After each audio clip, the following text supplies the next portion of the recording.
Welcome sa SMP TV. Mo kung ganun-ganun lang sa tenga, uupakan kita. Maniwala ka sa akin. Hindi na itago ni Senator Robin Padilla ang kanyang inis sa barangay chairman na pinagsumbungan ni LV Vergara sa nakaraang hearing nila sa komite. Sumugod sa labas ng Batangas Hall of Justice ang ilang kamag-anak at kabarangay ng umano'y minaltratong kasambahay na si LV Vergara para ipanawagan ang katarungan, kasabay ng unang araw ng preliminary hearing sa Batangas Prosecutor's Office. Nandito ang ilan sa mga kaganapan. Hindi nga po namin. Anong reason ba siya pumunta sa barangay? There should be a reason bakit yung isang tao pupunta sa barangay. Ikaw, alam mo naman dahilan kung bakit ang isang tao pupunta sa barangay, di ba? Bigyan mo a reason. Okay, masalita ka. Anong dahilan bakit, kunyari ikaw, ako si chairman, bakit ka pupunta sa barangay? Ang ano ko nga, Hindi, pakisagot lang. Bakit ka pupunta sa barangay kung ako si chairman tapos ikaw yung kabarangay ko? alam ko po may kailangan po pero po hindi. Exactly. Kaya ka pupunta sa barangay dahil meron kang kailangan, meron kang isusumbong. Therefore, tama itong sinasabi ni Ma'am Elby. Kaya siya pumunta sa barangay dahil meron siyang kailangan at yung kailangan na yun ay tulong mo. Sir, hindi naman po talaga ganun ang totoong nangyari. Yun po talaga yung nangyari. No, kasasabi mo lang sa akin pupunta ka sa barangay kung ikaw si ordinary citizen at ako si chairman, pupunta ka sa barangay, galing na sa bibig mo na pupunta ka sa barangay, ang isang tao pupunta sa barangay dahil may kailangan siya. Kaya lang, hindi mo inasikaso yung pangangailangan niya, hindi mo siya pinagsilbihan. Inasikaso ko po, sir. Ang una ko nga pong hakbang, pinalilinisan ko po dahil po panahon ng pandemic. Hindi, Kaya nga, matapos mo siya palinisan, sana pinadoktor mo. hindi pa, Sana tinawagan mo yung DSWD, tinawagan mo yung CHR, tinawagan mo yung PNP. sir, sana po makapagsalita din muna po ako, sir. Papayagan ka, Kapitan. Papayagan ka magsalita. Pero with the permission of Senator Tulfo. Isa na lang po. Sige po. Kasi, Chairman, hindi mo ginawa yung trabaho mo.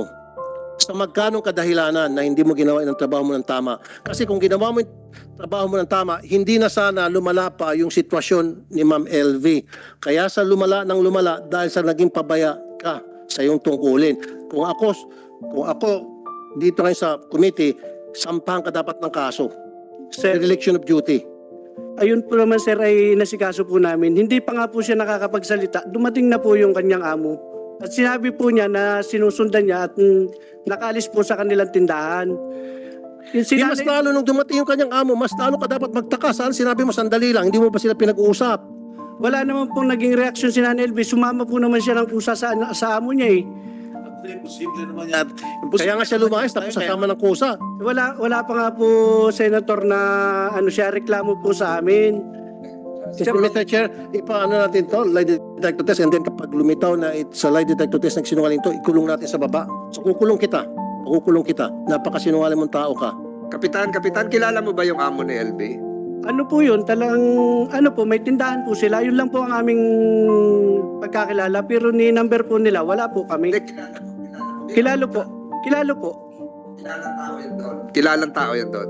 Yang kilala po siya na may tindahan. Kilala may tindahan. Nung pumunta si Manang LB ron, bulag na siya dalawang mata. Hindi ko rin po ma-sure, Senate Chairman, dahil po pag nga po, ang una ko pong utos sa aking mga tanong, dahil may bowser room naman po kami, kumpleto po kami, pinalilinisan ko po siya.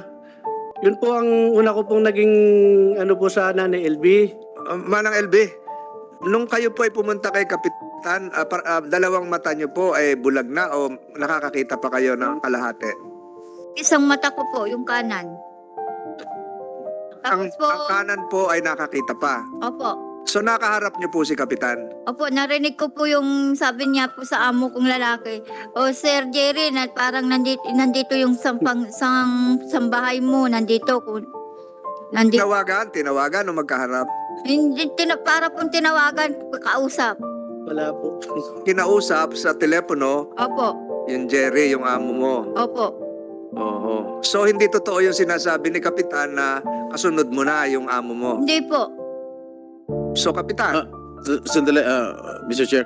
Aling LV, ituro mo nga rito kung sino yung kapitan na kausap nyo. Hindi po makikita po. Hindi nyo makikita. Kilala ko po yung boses.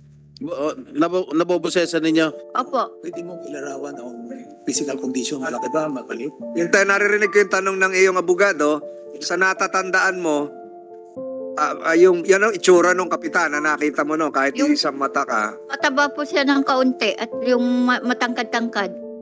kad. Tumayo ka nga kung matangkad ka.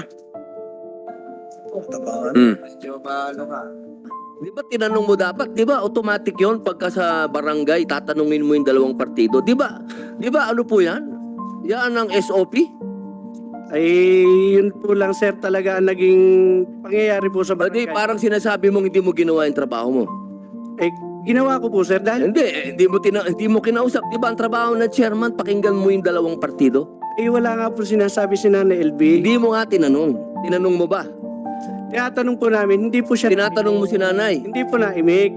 Nay, tinanong ka ba ni Tinanong chairman? po kayo, nung nandun kayo. Hindi po. Ano lang, Basta lang po, sabi ko, ako pong nagsalita, sabi ko, Chairman, pa-check po yung gamit ko. Baka po, sabi nila, nagnakaw po ako doon. Nagsalita ka po, Nay. Opo. Chairman, nagsalita.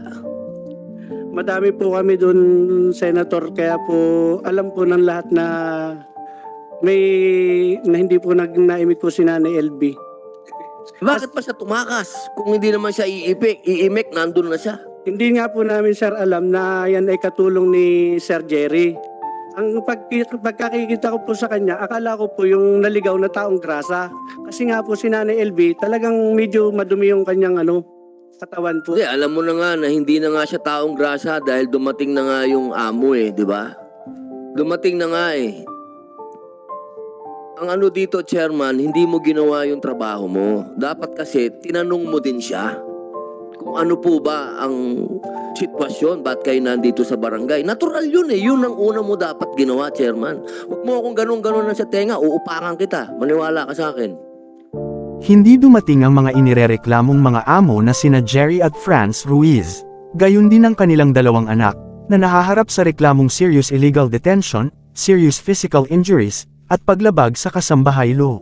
Iba't iba naman ang reaksyon ng netizen sa nasabing balita. Marami ang naawa sa sinapit ng kasambahay, at marami din ang naiyak sa naging karanasan nito. Ayon sa mga netizens, dapat ay tumanggap ng kaukulang kaparusahan, ang kanyang mga amo sa ginawa nila sa kawawang matanda. Walang katumbas na pera, ang sakit na sinapit nito, sa ilang taong paninilbihan sa kanyang mga amo. Humanga naman ang netizens kay Senator Raffy Tulfo, Robin Padilla at Jenggoy Estrada. Sana naman ay mabigyan ng hustisya si Aling LV, at makamit nito ang payapang buhay. Samantala, wala namang ibang hiling ang kanyang pamilya, kundi ang kagalingan nito. Maraming salamat.